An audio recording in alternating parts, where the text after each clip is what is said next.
morning, everyone. Good evening, good afternoon, wherever you are, and welcome to this week's Weekly Energy Boost.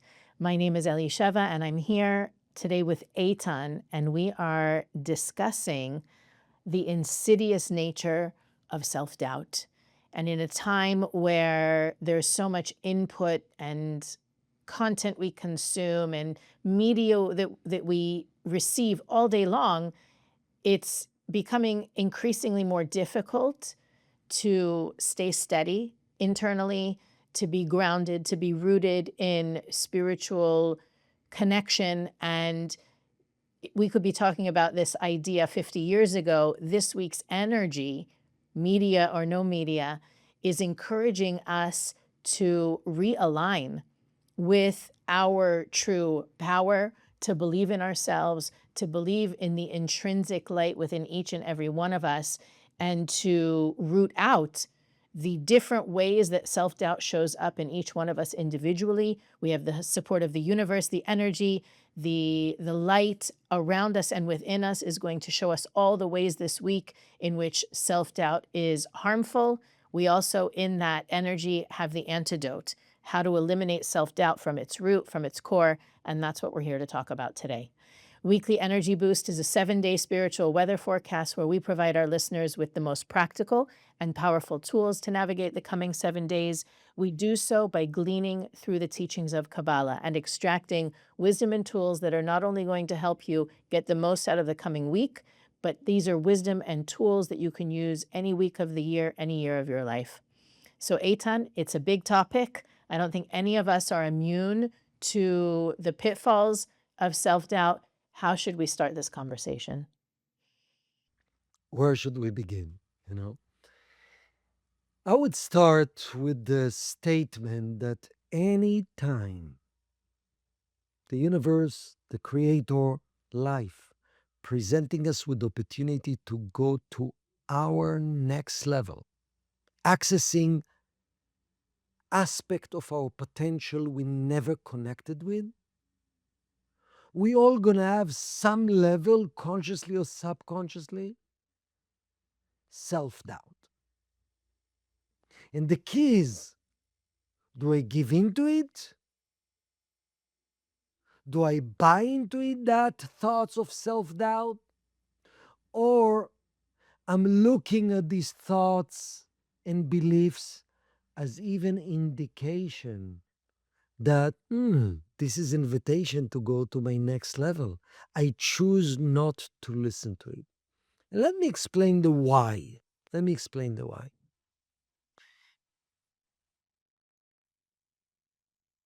We are able to perceive our strength, our energies, our capabilities, our ability to overcome challenges, our ability to manifest magic based on our present and our past, which is very limited comparing to our unlimited potential. So actually, when we're saying I'm about to access my next level in career or my next level in relationship or my next level of anything, Kabbalistically it means I'm here to access next level of trust of the creator and trust of my soul. But it's unknown to me, that next level. I'm not there yet. So, based on the physical senses and my present perception, I'm doubting I'm capable. If I'm not doubting I'm capable, it's already my present level that maybe I just need to express and manifest. But really, my next level, my reactive self, my natural self will doubt that I'm capable. And it's okay to have these doubts as long as I'm not buying into that. And that self doubt sometimes will manifest itself as I can't, I'm not sure, I'm scared. But sometimes we will not be able to hear the inner self doubt. It will manifest itself as I'm judging other people, procrastination, I'm not ready. It's not a good plan. Not now. And the agenda behind that inner self doubt is to stay small. In this portion of the week, we have the story how Moses sent the 12 leaders of the Israelites to check out if the land of Israel is ready for the Israelites or not. Kabbalistically, entering to the land of Israel represent entering to our next level of consciousness. Out of the 12 leaders, even though they were in a very high spiritual level, two of them saw the possibility, saw the potential, saw the light, trusted their capability in the guidance of Moses and the Creator. 10 of them said it's impossible. It's too dangerous. Moses and Aaron, you pulled us astray. You took us in a wrong path, in a wrong direction. The Zohar tells us what was the real root cause of this judgment and negativity towards Moses and Aaron? Self doubt.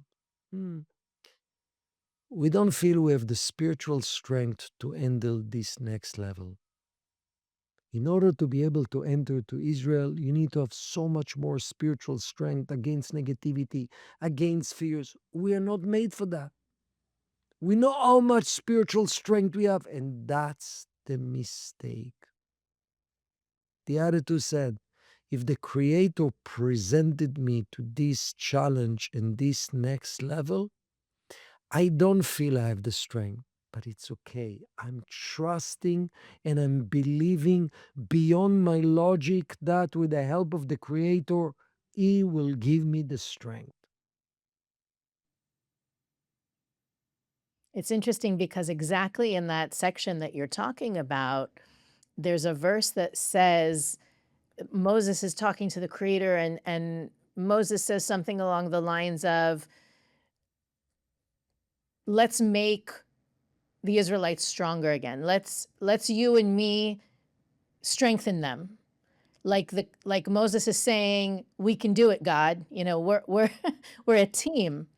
And I think that inside that section, that reading, is a really powerful lesson for all of us in self-doubt. Moses is essentially telling the Creator, come on, buddy, we can do it. But the Kabbalists teach that that's reality, that the Creator can't reveal his light in our world without us. It's a partnership. And I lean on that teaching whenever I come to a project or a task that seems beyond me, that maybe I don't feel ready for, or it seems bigger than I'm capable of accomplishing. I remember that the light of the Creator can't force itself into anyone or any situation. We are here to give it a vessel. Our work is to create a vessel for the light of the Creator to reveal itself. It's an amazing teaching. It's like, you know, you can't pour water into a cup that has a lid, but once you open the lid, you have an open cup for it. It's our job to open the cups in this world. So that whole function of self-doubt, am I capable? Am I the right person? Is this the right time? And all the excuses we might give ourselves that are really versions or iterations of self-doubt, we have to remember that without us, the light of the Creator remains in potential. It's almost like the heavens are bulging with water and we need to drain them of that liquid, which are the blessings that we are capable of revealing. Me as an individual, the unique light that I'm here to reveal, but in general, human beings, that's really what distinguishes us from the rest of creation. Is our job is to reveal the light of the Creator in the physical reality. Pets can't do that. Trees can't do that. Even though they may be full of light, they don't have the ability to express desire and enable manifestation the way that human beings do. So that function of self-doubt, right? It has to be there. It's going to be at the start of every next level, but it's not meant to prevent us. It's meant for us to overcome, to jump over that hurdle.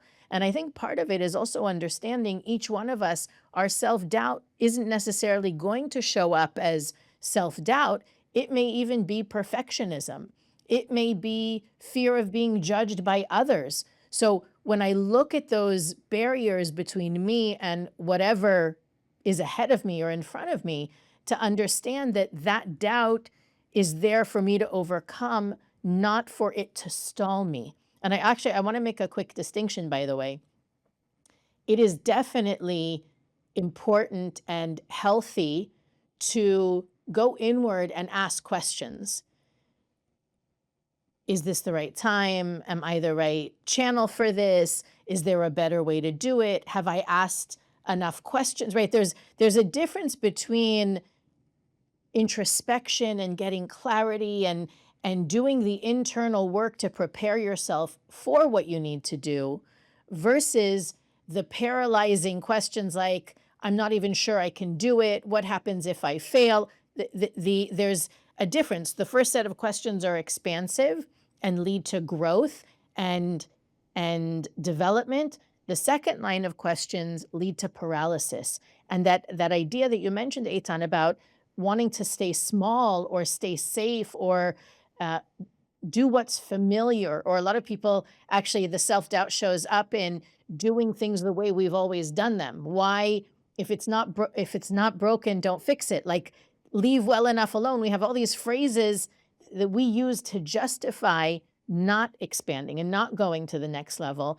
And unfortunately, when we don't rise to the occasion, when we have the freedom and the luxury to make that expansion possible, sometimes the universe comes in and forces us, doesn't give us a choice, puts a metaphysical gun to our head and says, you don't have a choice anymore. This is what you have to do.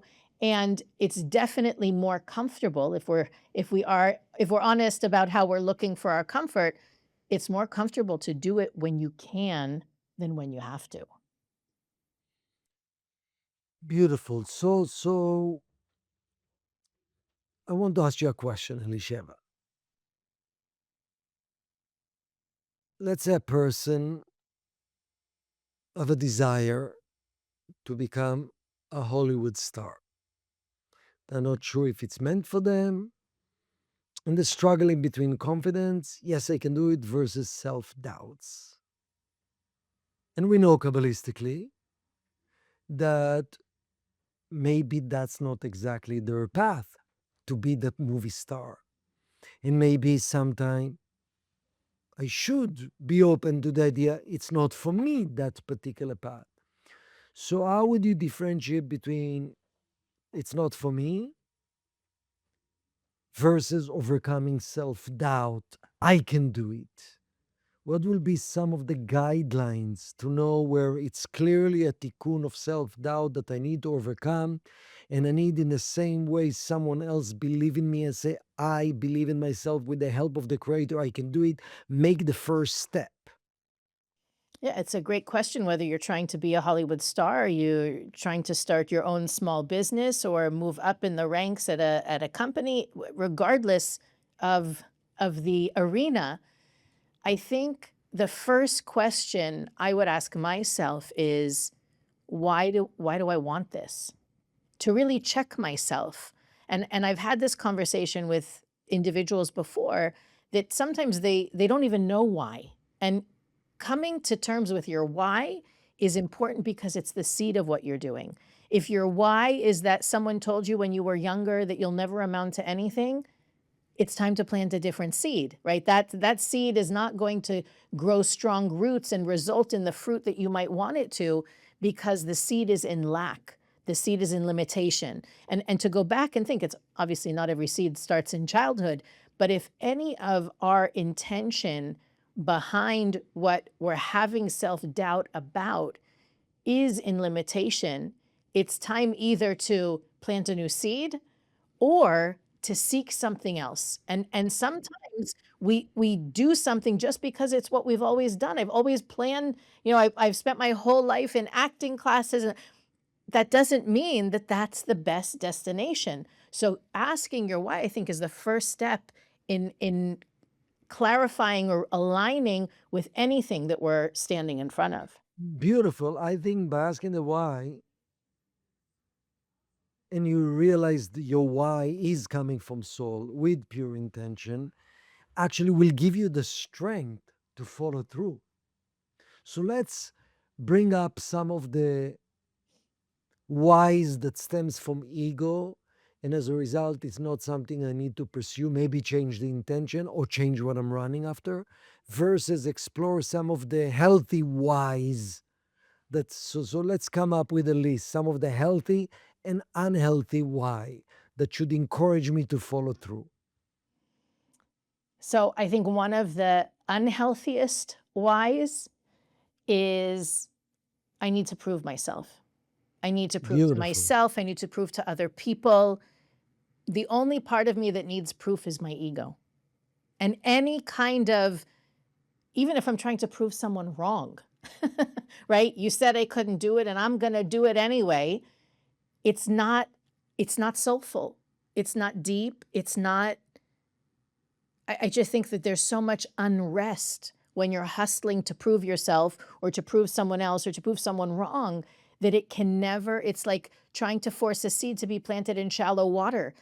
There's too much irritation and restlessness Beautiful. happening.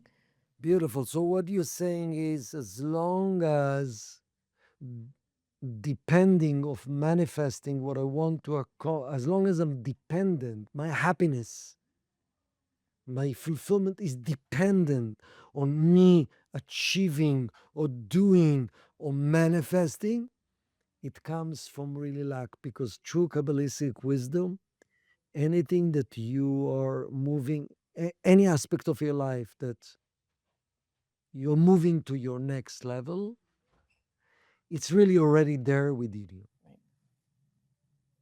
It's not something, and that's gonna change my life. Of course, we're here to reveal our potential. What will change my life is really becoming more of a giver. Will change my life, become more control over my opponent, over my ego. What will change my life is adding more value, and not when I will receive or achieve, or I'm going to look at myself or other people going to look at myself. Okay? So let's go to some healthy whys.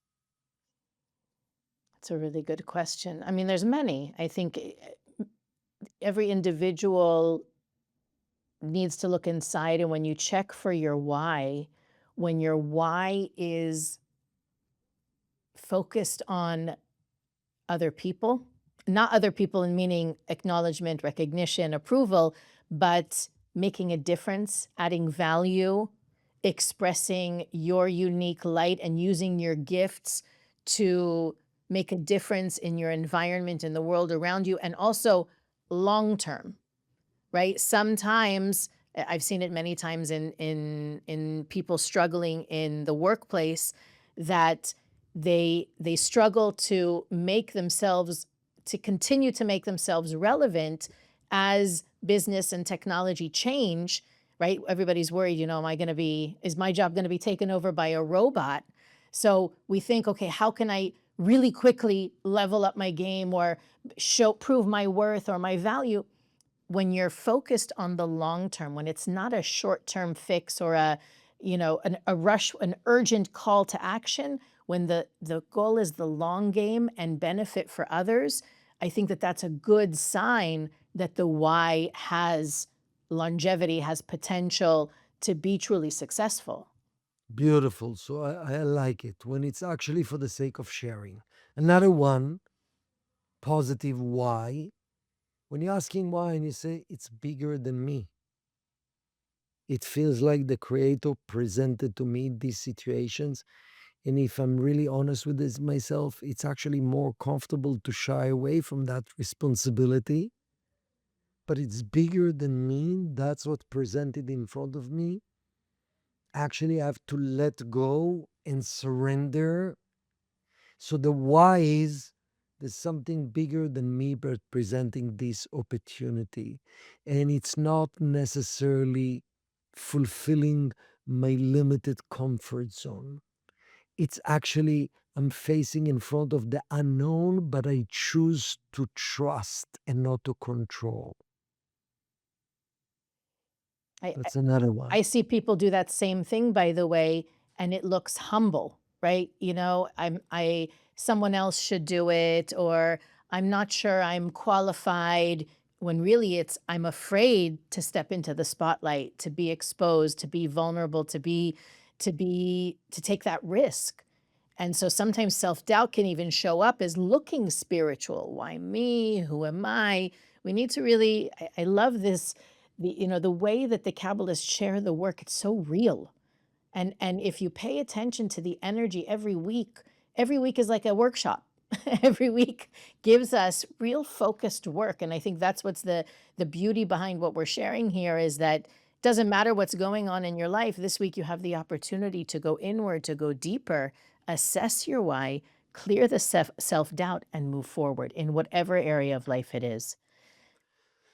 Beautiful. So just to summarize, and maybe Elisheva, you can give us more tools how to believe in ourselves. Step number one, whenever you are facing opportunity for the next level, question the why, not for the sake of question, to clarify the true why, align with your soul desire. Is it for the sake of sharing? Is it really going to reveal more light? Or is it coming from my insecurity or from my ego? So then, when you clarify, for sure it's opportunity here. So then, give us some tools. How do you infuse, if you don't have someone next to you, and it's always good to have a friend, a mentor next to you that can support you in the directions and believing in yourself, but what is some of the statements, the journaling, the energy, the shift of mindset, the observing and telling yourself, be the bigger self and telling yourself, that can help to believe in yourself and to begin to make actions in the right direction? Absolutely. I think the first one, the lowest hanging fruit, is do not let the way you feel define who you are. It's not that you're incapable, it's that you're experiencing doubt. So in parenting, we learn there are no bad kids, only bad behaviors. Use that same approach on yourself. You are not incapable. You may be struggling with doubt or fear or insecurity, but that doesn't define who you are. That's number one. I think we've mentioned this on episode after episode after episode. Stop waiting to feel ready. I said it just a few weeks ago. The water is always going to be cold. You might as well jump now. You you can trust yourself. You've shown up over and over and over again till now, and you will continue to show up. You've survived setbacks. You've kept promises to yourself. You've done the work. Ride on the waves of that. And when you remember those things, you develop that courage so that you don't need the certainty to be there before you dip your toe in the water. I think I know that Eitan has spoken about this on previous episodes as well. Number three, I would say, is question your line of questioning. Question that voice of doubt, right? Is this fear, do I really have something to be afraid of here?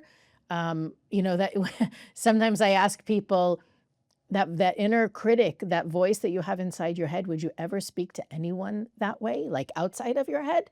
What look for the evidence that contradicts what you're feeling, like recognize, I mean, I know if you've been listening to any period of time, you know that that voice, it's not your true voice, it's not the voice of your soul, and throwing doubt on your doubts is often the way to annihilate, to evaporate the self-doubt. And I think maybe above all else, stop comparing your inner world to other people's external presentation, right? Comparison, it's not only the thief of joy, it's the thief of progress. And when you're comparing what's going on with you to what's going on behind the scenes with other people, or even people that you look up to, you you really shortchange yourself, because Nobody's process is identical to yours. You may be able to learn strategies from other people's successes, but comparing your journey to anyone else's journey is a complete and utter waste of time. So I think if we take our key opportunities for growth in this journey of self doubt or overcoming self doubt, I think we can only experience growth. And this week is really supporting us to do just that. I actually want to throw something out there. In about a month from now, July 3rd, 4th, and 5th, Eitan and I are participating in a live immersive weekend in Los Angeles, California. We want to invite all of our listeners to participate, whether you're local to Southern California or you can take a few days off and join us in Los Angeles. Michael and Monica Berg, Eitan, myself, a lot of guests that you've seen on Weekly Energy Boost, Daniel Naor, Miriam Ashkenazi, Yehuda Ashkenazi. We're going to be presenting live and interactive experiences combined with a Kabbalistic Shabbat environment. It's just, we're so excited about it. And it would mean the world to be able to meet our listeners at this life-changing event. So I'm going to link the website for information and registration in this week's episode description. You can also find all the details on weeklyenergyboost.com. We would love to see as many of you as can make it. It's worth it. It starts Friday morning around 9:30 and Sunday afternoon around 4 p.m. And it is jam-packed with wisdom, connection, experientials, breathwork, meditation, astrology, like the whole, imagine a weekly energy boost weekend, if we could call it that. But it's really, it's connecting to the energy of healing and wellness. And we'll talk more about that as we get closer to it. But since we're about a month away, I wanted to make sure that if you can be there, you do register, get your flight tickets, hotel, and everything, and that you can be with us that weekend, July 3rd through 5th. I wanted to end this week's episode with a meditation from Karen Berg. We get so much feedback about how powerful it is. So if you can, you're listening and you can close your eyes, do. If not, do it later, come back to it. Take a moment, even if you're driving, take a deep breath and let these words sink in. In your meditation this week, allow powerful and balanced light to reveal to you your unique path. You are able to see that when you care about the needs of others and become a giving being, you indeed will win in the end and reach your promised land. Ask the Creator to guide you in hearing your own truth and for the help in allowing your divinity within to shine. Ask that you are protected from thoughts of fear and doubt and instead connect only to thoughts of positivity and love. The outside may give us a false report, warning us from thinking of others, but this is only designed to prevent us from becoming all who we were meant to become. Your own truth is your path to greatness. It is when we are willing to release outer distractions that we are able to discover more powerful treasures within ourselves. We each have a unique, special path and truth in this life. If we are able to hear it and then are willing to act upon it, we will merit to connect to our truest purpose and our truest joy here on earth. Weekly Energy Boost is available on all podcast platforms, YouTube, Facebook, and Instagram. You can follow us there to receive even more support in living what we speak about in every episode. You can go to weeklyenergyboost.com to learn more about the retreat I mentioned and all the other things we want our listeners to know about. You can search through our archives, send us a message, and donate to help make Weekly Energy Boost possible. But most importantly, please share this episode. Think of the people that you know that are paralyzed by self-doubt, that are hesitating, that you can see clearly how fruitful their next steps will be, and they still don't trust themselves. Be the channel for other people to step out of self-doubt and into the light. And we'll see you next week on Weekly Energy Boost.